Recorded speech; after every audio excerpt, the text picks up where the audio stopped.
Hello दोस्तों, नमस्कार। आप सभी लोगों का द प्रॉफिट रूट चैनल पे हार्दिक स्वागत है।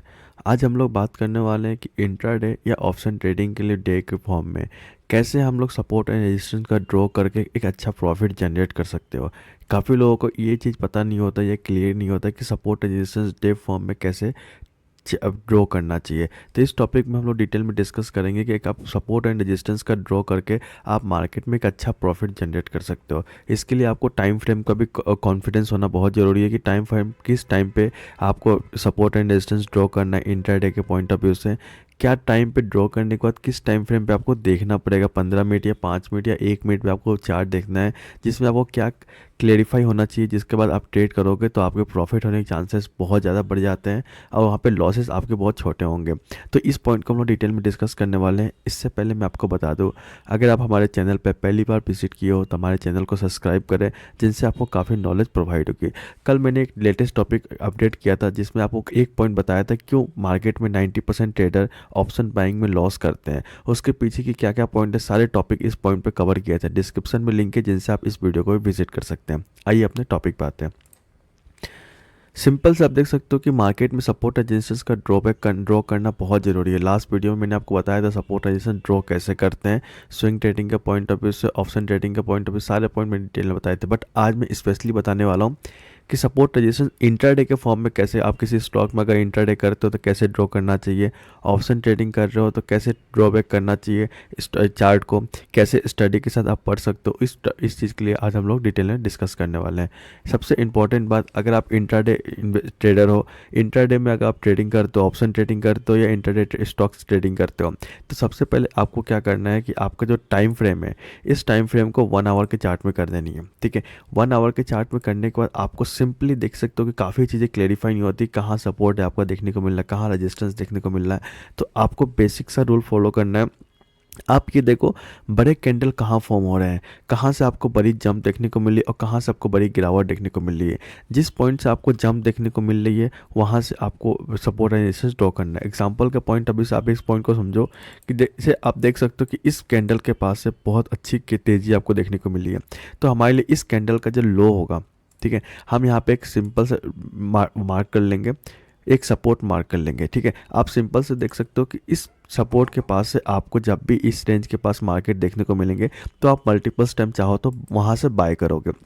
और सेकेंड, आप वहीं पे अगर देखोगे कि कहाँ से गिरावट आ रही है तो आप देख सकते हो कि इस पॉइंट के पास से आपको मल्टीपल्स टाइम गिरावट देखने को मिली, या फिर आप देख सकते हो यहाँ पे सबसे पहले आप देख सकते हो इस पॉइंट के पास से आपको गिरावट देखने को मिली थी। तो हम यहाँ पे एक रेजिस्टेंस ड्रॉ कर लेंगे। तो आपको सिंपली क्लेरिफाई हो जाएगा कि हमें बाय कहाँ करना है और सेल कहाँ करना है। अगर आपने किसी भी स्टॉक को बाय करके रखा है, ठीक है, आप सिंपल सा समझ लो इस पॉइंट को कि अगर आपने यहाँ पे इस किसी भी पॉइंट पे बाय करके बैठे हो इस रेंज के पास, ये हमारा सबसे अच्छा सपोर्ट बन गया और ये हमारा रेजिस्टेंस बन चुका है इंट्राडे के फॉर्म में। अगर आप मॉर्निंग टाइम में इस टाइम फ्रेम पे बाय करते हो, यहाँ पे बाय किए हो, तो आपका सिंपल से टारगेट होगा ये रेंज। क्यों होगा? क्योंकि लास्ट टाइम देख सकते हो इसी पॉइंट के पास से आपको सेल ऑफ देखने को मिली थी। यहाँ से जब गिरावट आएगी तो आपका जो टारगेट होना चाहिए वो ये पॉइंट होना चाहिए, क्योंकि देख सकते हो इस पॉइंट के पास से एक अच्छी बाइंग देखने को मिली थी। सपोर्ट के पास से आप देख सकते हो यहाँ भी आपको बाइंग देखने को मिली है, यहाँ पे भी आपको एक छोटी सी स्कैल्पिंग देखने को मिली, यहाँ पे भी आप देख सकते हो अच्छी बाइंग देखने को मिली है। तो ये आपको ड्रॉ करना एकदम सिंपल सा बेसिक पे रूल भी बता रहा हूँ मैं आपको। अगर आपको बहुत सारी चीज़ें नहीं पता है तो आप सिंपल सा कैंडल को देख कर ड्रॉ कर सकते हो कि कहाँ पे आपको बाय करना चाहिए सपोर्ट और कहाँ पे आपको बाय करना चाहिए रेजिस्टेंस। आप देख सकते हो इस पॉइंट के पास इतना अच्छा ट्रेड आपको देखने को मिला था, यहाँ पे इतनी बड़ी कैंडल देखने को मिली, तो हमारा नेक्स्ट जो सपोर्ट देखने को मिल गया यही पॉइंट देखने को मिलेगा। आप देख सकते हो यहाँ पे काफ़ी लोग इस पॉइंट को कन्वर्ट नहीं कर पाते हैं कि मार्केट ने यहाँ से सेलिंग प्रेशर आपको देखने को मिला और इस लेवल का ब्रेकआउट हो गया। अगर ब्रेक कर दिया है तो हमें कोई इंटरेस्ट नहीं है। हमें इंटरेस्ट कब होगा? जब ये लेवल का फिर से ऊपर आएगी। जैसे आप देख सकते हो इस पॉइंट के पास से फिर से आपको देखने को मिली, तो आप यहाँ से एक अच्छी सी बाइंग फिर से ट्राई कर सकते हो। आप देख सकते हो जब तक आपको इस लेवल के ऊपर रहेगी तो ही हम बाय करेंगे, इसके अगर नीचे आएगी तो हमारा एसएल हिट होगा, हम प्रॉफिट वहाँ बुक कर लेंगे, लॉस बुक कर लेंगे। सबसे इंपॉर्टेंट बात क्या है कि सपोर्ट और रेजिस्टेंस कब वीक बनती है, इस बात को भी समझना आपको ज़रूरी है। अगर मैंने आपको लास्ट वीडियो में बताया था, अगर ये आप मान लो सपोर्ट है और ये आपका रेजिस्टेंस है, ठीक है, ये आपका सपोर्ट है और ये एक रेजिस्टेंस है। अगर किसी भी मल्टीपल्स टाइम अगर इस रेजिस्टेंस का टच हो रहा है ना, मल्टीपल्स टाइम इस रेजिस्टेंस का मल्टीपल्स टाइम टच हो रही है, तो कहीं ना कहीं ये रेजिस्टेंस क्या आपको वीक बनता हुआ देखने को मिलता है, फिर आपको इसके लेवल का ऊपर भी ब्रेकआउट देखने को मिलता है। वैसे ही सपोर्ट के पास अगर मल्टीपल्स टाइम इस रेंज के पास सपोर्ट ले रहे हैं तो कहीं ना कहीं इस ये आप जो सपोर्ट वो वीक बनता जा रहा है और कहीं ना कहीं इसका ब्रेकडाउन भी आपको देखने को मिल सकता है, जिसका आप देख सकते हो कि इस लेवल का उतना इंटरेस्टिंग पॉइंट आपको देखने को नहीं मिला और ये जो सपोर्ट था अब वीक बनता हुआ देखने को मिल रहा है। सिंपल सी बात है, ये सपोर्ट कब आपको अच्छा देखने को मिल सकता है, जब ये फर्स्ट टाइम और सेकेंड टाइम जब ये यहाँ से आपको एक रिकवरी देखने को मिलेगी ना, तो अच्छा प्रॉफिट देखने को मिल सकता है।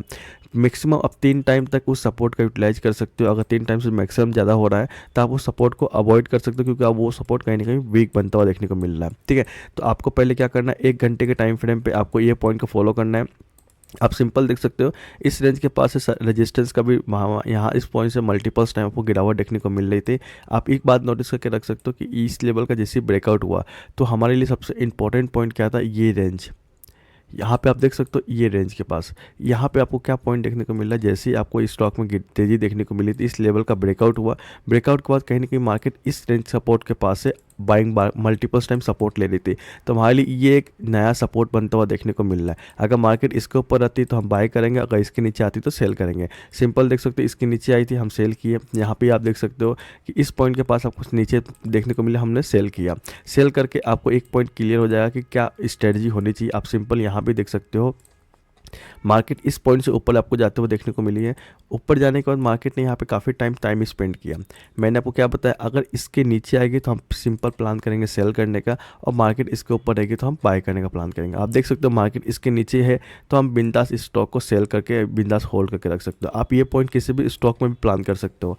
सबसे इंटरेस्टिंग बात, आपको सपोर्ट एंड रेजिस्टेंस जो ड्रॉ करना है वो 1 आवर के टाइम फ्रेम पे ड्रॉ करना है, बट जो ट्रेड प्लान करना है वो 15 मिनट और 5 मिनट के टाइम फ्रेम पे प्लान करना है। अगर आप जब भी 15 मिनट और 5 मिनट के टाइम फ्रेम पे प्लान करोगे तो आपको और भी अच्छा प्रॉफिट देखने को मिल सकता है, आपको छोटे एसएल देखने को मिल सकते हैं। सिंपली आप अगर किसी स्टॉक को भी प्लान कर ले कि आप किसी स्टॉक पे प्लान कर रहे हो, तो उसमें भी आप देख सकते हो कि एक सिंपल से स्टॉक लेते हैं, उसमें भी हम ड्रॉ करके दिखाता हूँ आपको मैं कि कैसे ड्रॉ करते हैं हम लोग सपोर्ट एंड रेजिस्टेंस। सिंपल आपको क्या प्लान करना है, आपको सिंपल ये देखना है बड़े कैंडल्स कहाँ बनते हुए देखने को मिल रहा है। आप देख सकते हो इस रेंज के पास से आपको एक बड़ा कैंडल देखने को मिला है, जिसकी वजह से हम यहाँ पे सिंपल से एक लॉजिक बनाएंगे और यहाँ पे एक बड़ा सा कैंडल रेजिस्टेंस ड्रॉ कर देंगे। ठीक है, अब आप देख सकते हो इस पॉइंट पे कि हमने इस पॉइंट के पास बाय किया। हमारा रूल क्या है कि इस लाइन के ऊपर रहेगी तो हम बाय करेंगे, अगर इस लाइन के नीचे आएगी तो हम सेल कर देंगे। तो आप देख सकते हो यहाँ पे आपको सपोर्ट बनता हुआ देखने को मिला। अब मार्केट यहाँ से फॉलिंग हुई, इस लेवल का ब्रेकडाउन हो गया तो हमें कोई दिक्कत नहीं है। हमारा रूल क्या है, इसके ऊपर रहेगी तो बाय करेंगे। मार्केट फिर से कम बैक की, फिर से गिरावट, अब फिर यहाँ पे देख सकते हो जैसे इस लाइन के पास आपको बाइंग देखने को मिला, एक अच्छा बाय आपको मौका मिला। अगेन आप देख सकते हो इस टाइम के पास काफ़ी टाइम तक स्पेंड की टाइम यहाँ पे, और यहाँ से एक बड़ी तेज़ी भी आपको देखने को मिली है। तो ये बात आपको समझना पड़ेगा कि सपोर्ट कहाँ ड्रॉ करना है और रजिस्टेंस कहाँ ड्रॉ करना है। सेम आप रजिस्टेंस की बात कर ले तो आप देख सकते हो कि मार्केट में जो सेल ऑफ आई थी इस पॉइंट के पास से बहुत मल्टीपल्स टाइम आपको सेल ऑफ देखने को मिल रही थी। आप देख सकते हो यहाँ पे मल्टीपल्स टाइम, तो हमारे लिए सबसे जो इंपॉर्टेंट रेजिस्टेंस था वो ये पॉइंट था कि 4100 के पास से आपको मल्टीपल्स टाइम सेल देखने को मिला। आप देख सकते हो यहाँ भी sale, again sale, again sale off, again sale off, again sale off. मतलब जब तक 4100 के नीचे है, इस रेंज के पास रहेगी, इसके नीचे रहेगी, तब तक हम सेल करेंगे। अगर इसके ऊपर निकल गई तो ये हमारा जो रेजिस्टेंस पहले रेजिस्टेंस था वो हमारा सपोर्ट बनेगा, और नेक्स्ट हम रेजिस्टेंस के लिए प्लान करेंगे। तो एकदम सिंपल सा मार्केट है इंट्राडे का पॉइंट ऑफ व्यू से कि आपको कोई दिमाग नहीं लगाना है। सिंपल बड़े कैंडल को ड्रॉ कर लेना है कि बड़े कैंडल कहाँ बनते हुए देखने को मिलने, अब सपोर्ट और रेजिस्टेंस ड्रॉ कर लेना है, और 15 मिनट या 5 मिनट के टाइम फ्रेम में आपको बस ये देखना है कि सपोर्ट के पास है तो बाय करना है, रेजिस्टेंस के पास है सेल करना है। बस ये स्ट्रेटजी आप फॉलो करोगे तो आप बहुत ही अच्छा प्रॉफिट जनरेट कर सकते हो इंट्राडे का फॉर्म में। आई होप को सारे पॉइंट कवर होने चाहिए इस वीडियो में, क्या क्या पॉइंट को फॉलो करना चाहिए। आई होप को वीडियो अच्छी लगी हो। Thank you.